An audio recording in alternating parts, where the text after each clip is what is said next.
అందుకే ఆమె వారికి అందరికీ కూడా కులదేవత అయింది.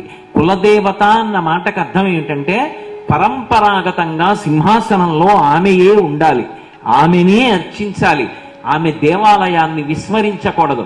ఇష్టదేవత వేరొకరు ఉండొచ్చు.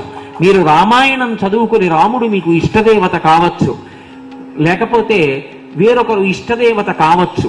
సింహాసనంలోంచి కులదేవతని తీసేసే అధికారం మాత్రం లేదు.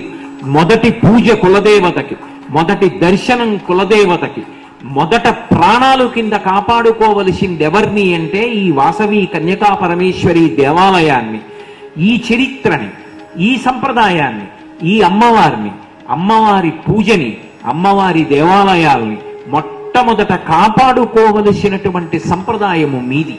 ఇది నాకు ఏ పక్షపాతం లేకుండా నేను ప్రతిపాదన చేస్తున్నటువంటి ఒక సంప్రదాయ సంబంధమైన విధానాన్ని మాత్రమే చెప్తున్నాను తప్ప నేను మిమ్మల్ని నిరుత్సాహపరచట్లేదు.